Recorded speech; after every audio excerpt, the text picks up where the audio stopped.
এক নয়, পশু জানে না যে কখন তার মৃত্যু হবে এবং কি করা উচিত, কিন্তু মানুষ জানে যে তার যে কোনো সময় মৃত্যু হতে পারে এবং আমার মানুষের জানা দরকার, বা সে জানে যে আমার কি করা উচিত। মানুষ জানে যে আমি যদি ভগবানের সাথে যুক্ত হতে পারি তাহলে আমি ভগবানের কাছে ফিরে যাবো। তাহলে এই ভগবানের সাথে যে যুক্ত হব সেটা কখন হবো? সেটা কি এখন হবো না কদিন পরে হবো? না জন্মদিন শেষ হলে তারপরে?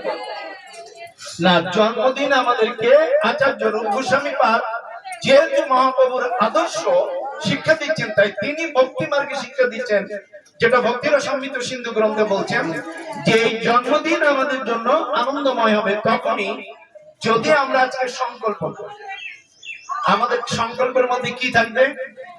যেহেতু কলিযুগের যুগ ধর্ম মহাপ্রভু বলেছেন হরিনাম সংকীর্তন, এবং একমাত্র পন্থা এই কলিযুগ থেকে মুক্ত হওয়ার সেটা হচ্ছে হরে কৃষ্ণ মহাপ্রভু। কলিযুগে ধর্ম হয় নাম সংকীর্তন, চারি যুগে চারি ধর্ম জীবের কারণ, অতএব কলিযুগে নাম যজ্ঞ সার, আর কোন ধর্ম কইলে নাই হয় পার। তাহলে একমাত্র ধর্ম হচ্ছে হরে কৃষ্ণ মহাপ্রভু, সেটা হচ্ছে শ্রীকৃষ্ণ চৈতন্য মহাপ্রভু। তাই রূপ গোস্বামী পাদ বলছেন এই কলিযুগে আমাদের এই জন্মদিনে আমাদের সংকল্প করা উচিত যে আমরা নাম জপ করব। নাম জপ করব মানে নাম জপ করি, কিন্তু ওটা ভিত্তিক।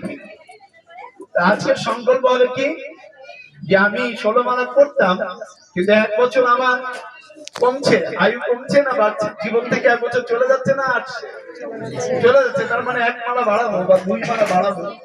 16 মালা করতাম, এখন 18 মালা। তার মানে আমাদের জপ নাম জপ। তারপরে বলা হচ্ছে যে নম্রতা। ভক্তির সমৃদ্ধ সিন্ধুতে রূপ গোস্বামী পাদ বলছেন জন্মদিন কি করে সেলিব্রেট করতে, বলছেন যে তোমাকে নম্রতা হবে। আচ্ছা, নম্রতা বলতে আমরা কি বুঝি? সাধারণত নম্রতা বলতে কি বুঝি? কেউ আমাকে চড় মারলো, আমি মাথা নত করে থাকলাম, হ্যাঁ, কেউ কিছু বললো না, আমি প্রতিবাদ করলাম না, ও হরে কৃষ্ণ, এটা নম্রতা।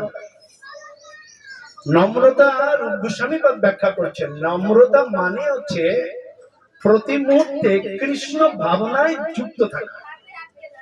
আর যে ব্যক্তি প্রতি মুহূর্তে কৃষ্ণ ভাবনায় যুক্ত থাকবে সে নিশ্চিত কাউকে বকাবকি করবে না, সে কাউকে উত্তেজিত হবে না, আগে তার মধ্যে কোনো উগ্র ভাব থাকবে না, সে বৈষ্ণব সমালোচনা করবে না, বৈষ্ণব নিন্দা করবে না, আগে, তাই না?